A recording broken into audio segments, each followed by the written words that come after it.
ஃபோர்ஸோட SI unit நமக்கு தெரியும், it's Newton.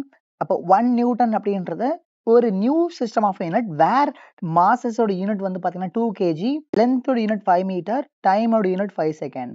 இந்த நியூ சிஸ்டம் ஆஃப் யூனிட்ல இந்த 1 நியூட்டனோட ஈக்குவலன்ட் வேல்யூ என்னன்னு சொல்லி கேட்டிருக்காங்க. இது எப்படி கெட் பண்றதுன்னா, ஃபர்ஸ்ட் நீங்க N1 U1 is equal to N2 U2 இந்த ஃபார்முலா எழுதிக்கலாம். Yes, 100 centimeter equal to 1 meter. என்னதான் அது யூனிட்ஸ் மாறினாலும் பட் இந்த 100 சென்டிமீட்டரும் 1 மீட்டரும் சேம் குவான்டிட்டி தான் ரெப்ரசன்ட் பண்ணுது.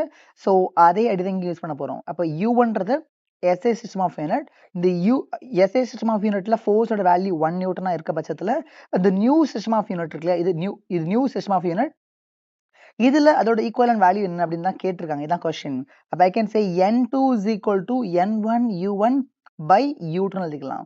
இந்த U1ன்றது SI, U2ன்றது நியூ. ரிமெம்பர் தட் இந்த U1 U2ஓட பிளேஸ்ல நம்ம ஃபோர்ஸை பத்தி தான் பேசிட்டு இருக்கோம். அப்போ ஃபோர்ஸோட டைமென்ஷனல் ஃபார்முலா வச்சு நம்ம ரீப்ளேஸ் பண்றோம்னு வச்சுக்கோங்களேன்.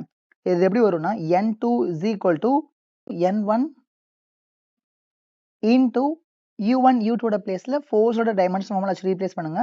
இப்போ நம்ம எம்லாம் ஒன்னா, எல்லாம் ஒன்னா, டியை ஒன்னா குரூப் பண்ணிக்கலாம். அப்போ N2 is equal to N1. இப்போ இந்த எம்மோட பிளேஸ்ல, எல்லோட பிளேஸ்ல, டியோட பிளேஸ்ல அதோட கரஸ்பாண்டிங் வேல்யூஸ் வச்சு ரீப்ளேஸ் பண்ணலாம்.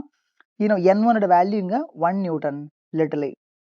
Okay, so it's 1 and MSI மாஸோட எஸ் யூனிட் வந்து இட்ஸ் kg, 1 kg. அந்த நியூ சிஸ்டம் ஆஃப் யூனிட்ல மாஸ் எதுல மெஷர் பண்றோம்னா இட்ஸ் 2 kg. லென்த்தோட எஸ் யூனிட் வந்து மீட்டர். அந்த நியூ சிஸ்டம் ஆஃப் யூனிட்ல லென்த் எதுல மெஷர் பண்றோம்னா 5 மீட்டர்ல மெஷர் பண்றோம். டைமோட எஸ் யூனிட் வந்து second. the new system of unitல டைம் எதுல மெஷர் பண்றோம்னா 5 செகண்ட்ஸ்ல மெஷர் பண்றோம். ஸோ இதெல்லாம் அப்படியே சப்ஸ்டிட்யூட் பண்ணி சிம்பிளிஃபை பண்ணுங்க. so that you may get that. So what I got 1/2 into 1/5 into 5 square வந்துரும். 5 per minus 2 இருக்கும், அதை மேலே கொண்டு போயிட்டேன். So 5 square. இந்த 5 கேன்சல் ஆச்சுன்னா I got a 5/2, so 2.5 வந்துருது. So it must be the N2 value. அப்போ 1 நியூட்டன்றது அந்த நியூ சிஸ்டம் ஆஃப் யூனிட்ல என்ன வருது 5/2 or 2.5. 2.5 or 5/2 unit of force must be the solution.